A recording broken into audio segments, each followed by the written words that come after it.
Hi, so today we are going to go over a very interesting facet of Spanish history. It's a very important part of their culture, and then I'm going to show you how to make your very own castanets. Now, castanets are a really fun musical instrument. I'm sure you've seen them before, where you just basically go like that, and it's with a small wooden piece of wood. And this piece of wood makes the instrument, and when you clap them together they make a very distinct sound. Now, flamenco castanets have been a part of Spanish culture for a very, very long time.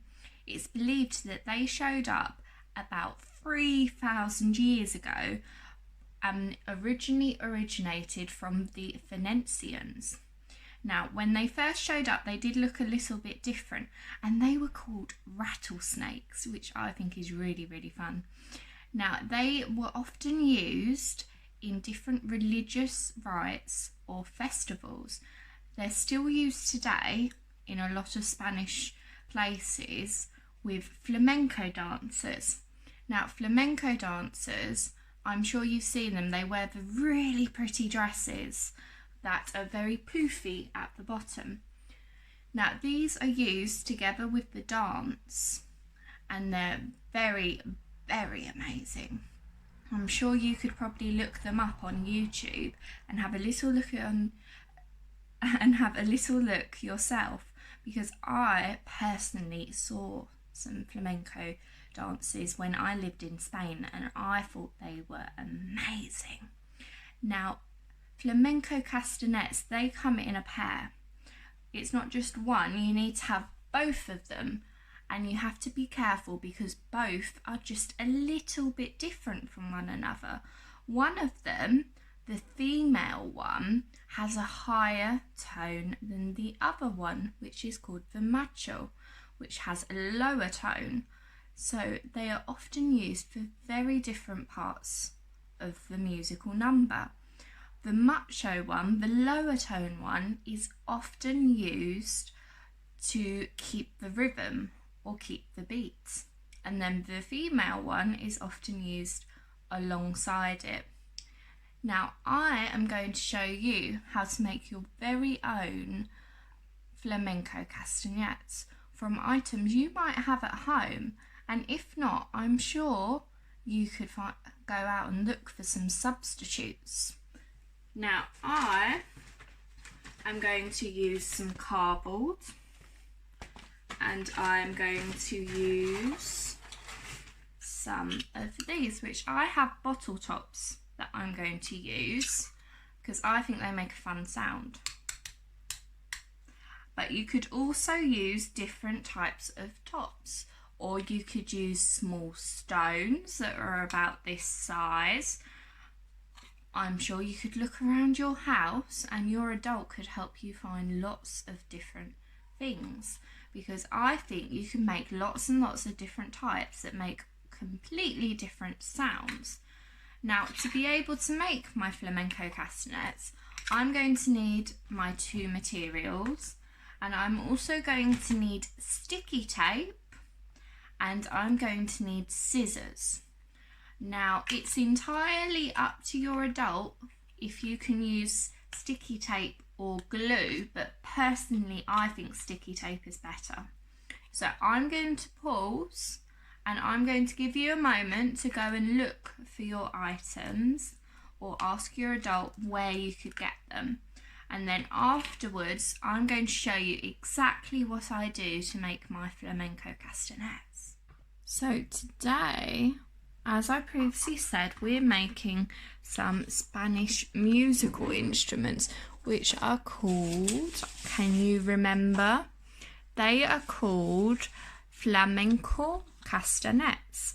Now, I have my items, which are, for me, 2 bottle caps, and I have 2 plastic green ones that I'm going to use, and these came off some milk cartons. I also have some cardboard. Now, I have some really handy cardboard that's already folded a bit into the shape I'll need. see it's a bit of a cardboard box. Now I will show you how to make it the way I am, but I will also show you how to make it with just a plain piece of cardboard. Now I also have my other two items, which are my scissors and my sellotape. So this is the part where you might need your adult.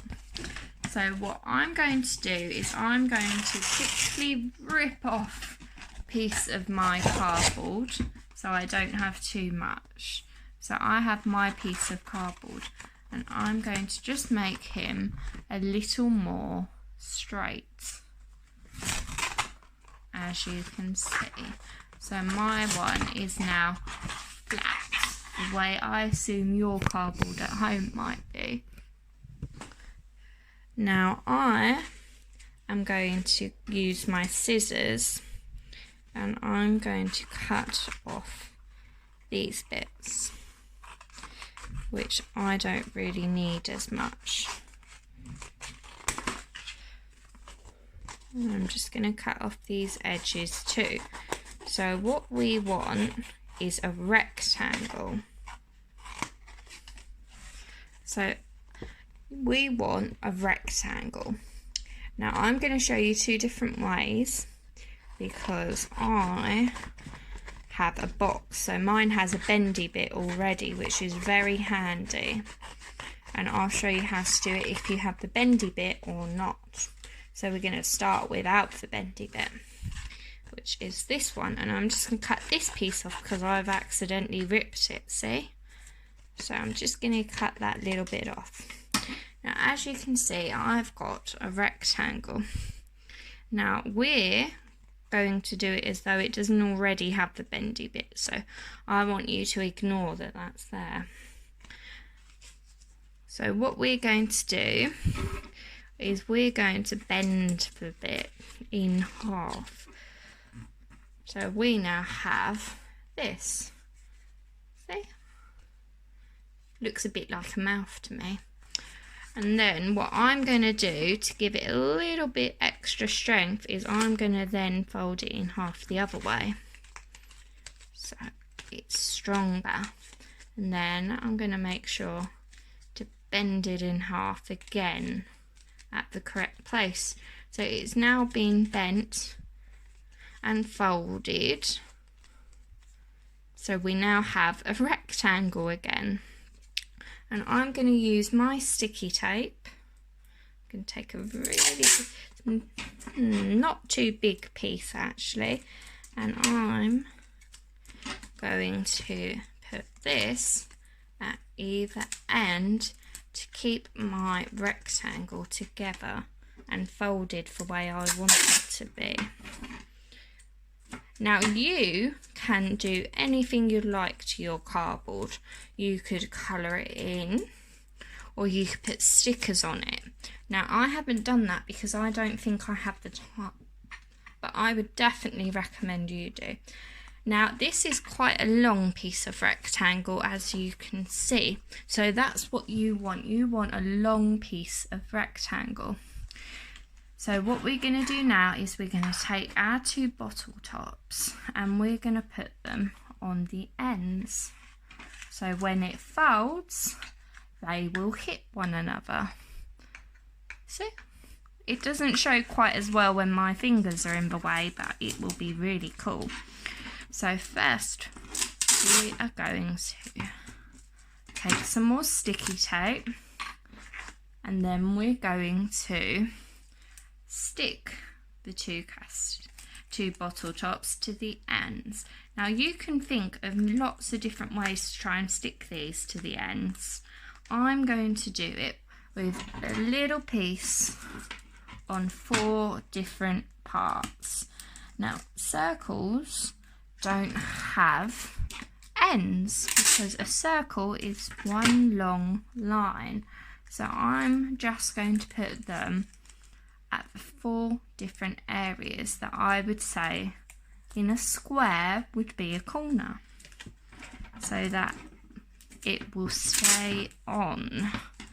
So as you can see, I've put 4 pieces of sticky tape.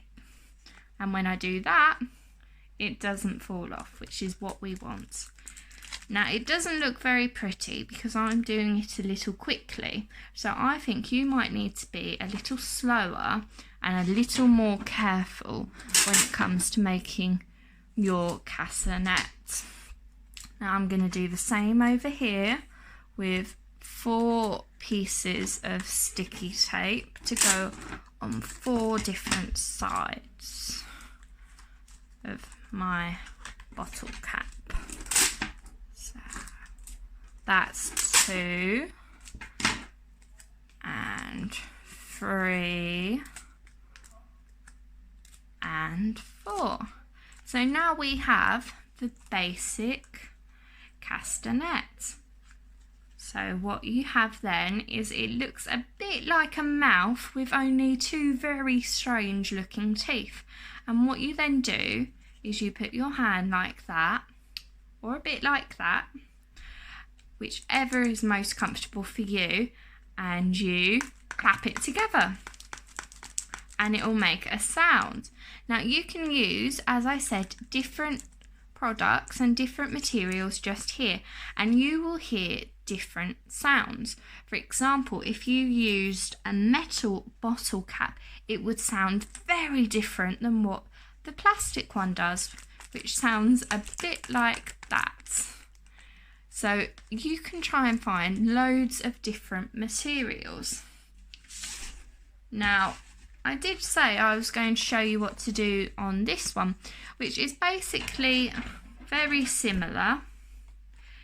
If it already has a bend, then you don't have to bend it yourself. You just need to cut it without the bend. And then you would, as you did with the other, fold it so that it has a bit more strength. And then you sticky tape the 2 sides, just like you did on the other one. There we go. And then where it's already bent, you don't need to bend it again. And yet again, you have a long rectangle. And you would then put the 2 different materials here. And yet again, you could tap it together. So you've seen how to make your flamenco castanets, and I hope you make 2 because they are supposed to be in pairs, but I'm only going to make this one, so I only have half of a pair, which isn't great, but I don't think I have time for more. So I hope you have a lot of fun making your castanets, and I hope you can decorate yours. Hope you had a lot of fun making your flamenco castanets. Now mine aren't perfect, and you can tell because the sound isn't really loud, and I think that might be because I used plastic bottle tops. Now I think there would be a huge difference if I used something that was stone or metal. So I'm wondering if you can think of something you can use at home that will be stone or metal, and you can see if the sound is any different. So I'm hoping you had a lot of fun today, and that you made sure that the scissors and the sellotape went back where they should be, and that all the little bits of paper that you may have had left over have gone back to where they need to go, whether that's for recycling, the bin, or if you're going to use them on a different project. So I hope you've had a lot of fun, and I hope you have a really nice day.